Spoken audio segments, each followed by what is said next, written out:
সবাই করতালি দেয়। আর আমি আমার কথা শেষ করার আগে যারা সার্বক্ষণিকভাবে এই প্রোগ্রামকে সফল করার জন্য প্রচেষ্টা ছিল অরণ্য পাশা প্লাস রজিব, আমি তাদেরকে সহ সবাইকে অসংখ্য অসংখ্য ধন্যবাদ জানাই। আমার কথা বলার মাঝে যদি কোনো ভুল ত্রুটি হয়ে থাকে আমি সবার কাছে ক্ষমা প্রার্থী। আমি অনুরোধ করছি আমাদের প্রধান অতিথিকে বক্তব্য প্রদান করার জন্য। ঢাকাস্থ দুর্গাতিয়া পরিবার কর্তৃক আয়োজিত ঈদ পূর্ণমিলের সংবর্ধনা অনুষ্ঠানের আমার সম্মানিত সভাপতি জনাব কামরুল হাসান মিলন সাহেব, উপস্থিত আছেন অত্র সংগঠনের উপদেষ্টা মণ্ডলীর সম্মানিত সদস্য, কার্যকরী পরিষদের সম্মানিত সদস্য, বিভিন্ন পর্যায়ের সম্মানিত সদস্য এবং ঢাকা থেকে বিভিন্ন জায়গা থেকে আগত দলের বিভিন্ন নেতৃবৃন্দ, সবাইকে আমি সালাম জানাই। আসসালামু আলাইকুম। প্রথমে আপনাদেরকে কৃতজ্ঞতা জানাই, গত নির্বাচনে আপনারা ঢাকা থেকে এই সংগঠনের মাধ্যমে দুর্গাচাই দিয়ে অনেক কিছু জয়লাভ করেছেন। সেই কারণে আমি আমার পক্ষ থেকে এবং দলের পক্ষ থেকে আপনাদেরকে কৃতজ্ঞতা জানাই। আসলে এটা ঠিক, অনেকে অনেক কথাই আসছে এখানে, সেটা হচ্ছে কুমিল্লা বা নোয়াখালী, বরিশাল, ওনাদের যে এলাকার প্রতি তাদের যে টান, তাদের মানুষের প্রতি যে তাদের যে কি বলে আগ্রহ বা সম্পর্ক, এটা কিন্তু আমাদের নর্থ বেঙ্গলে এটা কিন্তু এইটা নাই, সারাটা দিকে না।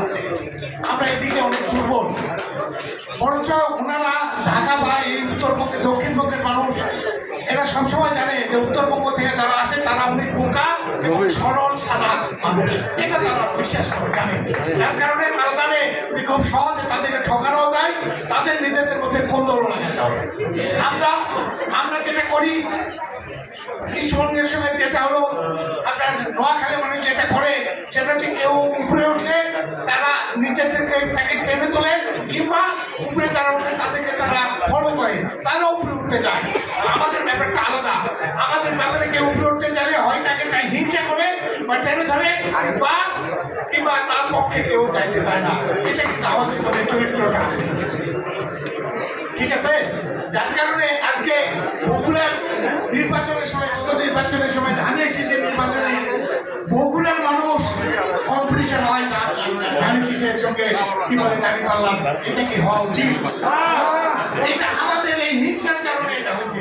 দলের মধ্যে হিংসা, দেশে হিংসা, বিভিন্ন হিংসা, এবং উনি উপরে উঠবে তাকে উপরে উঠতে দেবে না, সে উপরে উঠবে না চায় না, সে উঠবে এটা চায় না, ওকে উঠতে দিব না, আমি এগিয়ে থাকছি। এইখান থেকে আমাদের সরে আসতে হবে। আমরা চেষ্টা করবো আজকে এই যে সংগঠনটা হয়েছে, এই সংগঠনে আমাদের অনেক বুদ্ধিজীবী, অনেক শিক্ষিত, আপনার কি বলেন, অনেক কি বলেন আপনার যোগ্য মানুষ এই সংগঠনের সঙ্গে আছে। যারা ইচ্ছা করলে টুকটাকে আমাকে, আমি তো এখানে অনেক যোগ্য মানুষ এসেছি, যোগ্যতা মানুষ, কিন্তু আমাকে সেই ইনফরমেশন, সেই কাজগুলোকে করাই দিতে হবে। কোনো জায়গায় কোনো সুযোগ থাকলে আমার নির্ভর দিতে হবে, বুদ্ধি দিতে হবে। আমাদের মূল উদ্দেশ্যটা ঠিক। আমি যে জায়গা থেকে আসি, আমাকে আজকে কৃতি সন্তান করতেছে, আমি এখনো কোনো কৃতিত্ব দেখাতে পারিনি, কৃতি সন্তান হওয়ার মতো কোনো যোগ্যতা দেখাতে পারিনি। এটা আমার শেষের দিকে দেখবো। তখন যদি আমার যখন 5 বছর পার হয়ে যাবে, তখন যদি মানুষ আমাকে ভুল দেয়, তখন বুঝবো আমি হয়তো দেখতে পাবো। চেষ্টা করবো এই 5 বছরে আপনাদের সবার সহযোগিতা নিয়ে, সবার আপনারা যার যে দক্ষ মানুষ আছে তাদের দক্ষ, তাদের জ্ঞান নিয়ে আমি নিজেকে চেষ্টা করবো এলাকার কাজ করার জন্য। বগুড়া আমরা অনেক অবহেলিত, বিগত সরকার বগুড়ার নাম শুনলে বগুড়ার আমাদের চাকরি যারা করতেন তারা শান্তিতে ছিলেন না, বগুড়া মানুষের চাকরি হতো না, কিংবা এলাকার উন্নয়ন হতো না। বা জেলা হয়েছে অনেক হসপিটাল আছে, হসপিটালের অবস্থা খুব খারাপ। সাথে একটা হসপিটাল 2006 সালে আপনার এটা এমপি মধ্যে তখন এটা উদ্বোধন করেছেন, এখনো চালু হয় ওইভাবে আছে, সব নিয়ে চলেছে। এরকম শত শত প্রবলেম, হাজার লক্ষ প্রবলেম আমাদের এলাকায় আছে। আমাদের এলাকায় ধরেন রাস্তাঘাটের যে সমস্যাগুলো, এটা ইনশাআল্লাহ এই সমস্যাগুলো একটা যৌক্তিক সমাধান হবে। আমরা যতগুলো রাস্তা আছে যেটা যতগুলো রাস্তা আছে সবগুলো যারা আইডি আছে সেগুলোকে আমরা অলরেডি পাকা করার জন্য আমরা একটা কি বলে ডিউ লেটার দিয়েছি, এটা একটা হবে যেটা আইডি নাই, আইডি যে নাম্বারটা নাই সেটাকেও আইডি করার জন্য, আইডি না হলে তো আর পাকা হবে না, সে আইডি করার জন্য আমরা সেটারও প্রপোজাল দিচ্ছি, অর্থাৎ 100% রাস্তার প্রপোজাল আমরা কাজ করার জন্য আগাই। গতকালকে আমরা প্রাইমারি স্কুলের দিদি মহোদয়ের সঙ্গে আমি কথা বলছি, উনি একসময় ছিলেন, কথা বলেছি, উনি বলছেন ব্যাগ যতগুলো আমি পানি সংগ্রহ করে দেবো। আমি ইতিমধ্যে গতকালকে আমাদের কেউ সাহেব আলমীর যাচ্ছে প্রাইমারি স্কুলের যতগুলো ইয়ে লাগবে, বিল্ডিং লাগবে, যতগুলো কিছু ঘর লাগতে পারে অতিরিক্ত, যেগুলো রিপেয়ার লাগবে কিংবা বাউন্ডারি লাগতে পারে, সবগুলোর প্রস্তাব দেওয়ার জন্য আমি এটা ওনারা বলছে আমাদের কাছে রেডি আছে। আমি ইতিমধ্যে রোববারের মধ্যে আমাকে এই প্রস্তাবগুলো পাঠাতে হবে, এটা ইনশাল্লাহ ওনার সঙ্গে কথা হচ্ছে। আপনার এরপরে আমাদের হাই স্কুল আছে, কলেজ আছে, মাদ্রাসা আছে, দুটা মাদ্রাসা, একটা হলো বোধ হয় দুইটা ইতিমধ্যে একটা লাগে, একটা 4 ফাউন্ডেশন দেওয়া ছিল, একটা হচ্ছে সিংড়া, আরেকটা দুইটা 4 অর্ডার হয়ে গেছে। আর 12 কোটি টাকা রাস্তার জন্য ইতিমধ্যে যে আমাদের বৃহত্তর পাবনা এবং বগুড়া যে প্রকল্প, সেই বগুড়ার প্রকল্পের 12 কোটি 14 কোটি টাকার মতো আমরা বরাদ্দ পাইছি ইতিমধ্যে।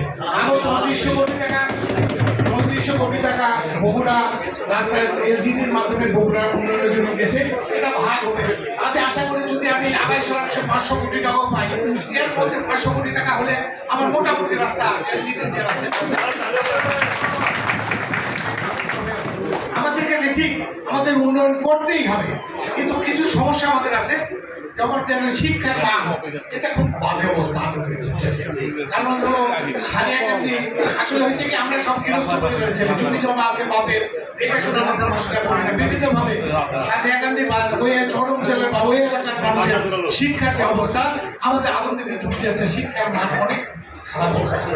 এরপরে অনেকে কথা বললেন একটা বড় সমস্যা, সেটা হচ্ছে আমাদের মাদকের একটা বড় সমস্যা আধুনিক আছে, এবং এর সঙ্গে জুয়ার একটা সমস্যা, জুয়া এবং মাদক আধুনিক একটা ব্যাপকভাবে এটাকে যদি আমরা নিয়ন্ত্রণ না করতে পারি, আমাদের সমস্ত উন্নয়ন বলে কোনো কিছুই কিন্তু আমরা সুফল পাবো। এবং বিভিন্ন পরিবারের ছেলে আসে মাদকের বিরুদ্ধে, বাপ আসে ছেলের বিরুদ্ধে, এরকম একটা অবস্থার মধ্যে পড়েছি। এই মাদকের বিরুদ্ধে আমাদের একটা ব্যাপক অবস্থান নিতেই হবে। উন্নয়ন হবে, উন্নয়নের চিন্তা করা কিছু নয়, কিন্তু আমাদের শিক্ষার মান উন্নয়ন, শিক্ষিত এবং চিকিৎসার যে ব্যবস্থা, চিকিৎসার মান উন্নয়ন করতে ইতিমধ্যে শয্যা হয়তো ইনশাল্লাহ একটু ইতিমধ্যে গত 2 দিন আগে আমাদের মহাসচিব বললেন আমাদের প্রত্যেকটা উপজেলায় একটা করে আইসিইউ হইতে হবে। আইসিইউ মানে শিক্ষার মান উন্নয়ন। দেখেন ওইখানে আমাদের হয়তো অনেকে ওই যে বিভিন্ন এক্সরে মেশিন বলেন বা আল্ট্রাসাউন্ড করার মেশিন আছে, কিন্তু মেশিনগুলো খারাপ হয়ে যায়, বিভিন্ন কাজ করে। এটা ইনশাল্লাহ চিকিৎসার ব্যাপারে খুব অল্প সময়ের মধ্যে একটা যৌক্তিক জায়গা আমরা ইনশাল্লাহ বোঝার চেষ্টা করবো, এইরকম কথা। কিন্তু আপনাদেরকে আমরা অনুরোধ করবো, ঐক্যবদ্ধ হন। আমরা ঐক্যবদ্ধের মাধ্যমে উনি যেটা বললেন এটা ঠিক, আদমদিকে সমিতি হয় নাই, কিন্তু সান্তার বলে একটা সমিতি আছে, এটা একদম ছোট না, ভালোই অনেক বড়। সান্তার বলে একটা সমিতি কিন্তু আছে, ঢাকাতেও সান্তার সমিতি, এটা আসলে কথা বলি শুধু এটা আমরা সবাই, এটাকেও আমি দেখি আদমদিকে করে এটাকে আমি একত্র করতে পারি কিনা। আপনাদের এলাকার উন্নয়নের জন্য, এলাকার স্বার্থে আমাদেরকে ঐক্যবদ্ধ হয়ে আগামী দিনে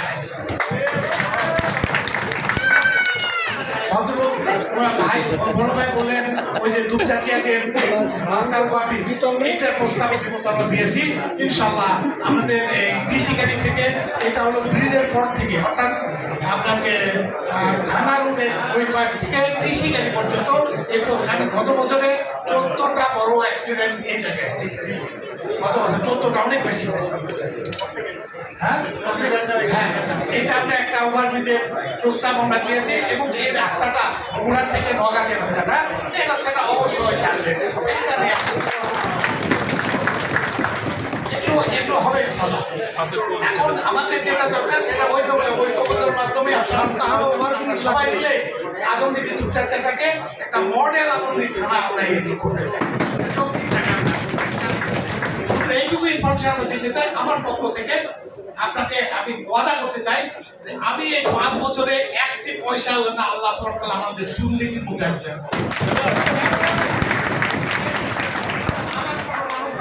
মাদক দুর্নীতি যদি থাকে আমার ছেলে হলো সে আমার সাথে সমাজটাকে নষ্ট হয়ে গেছে ভাই, এটা সত্য কথা।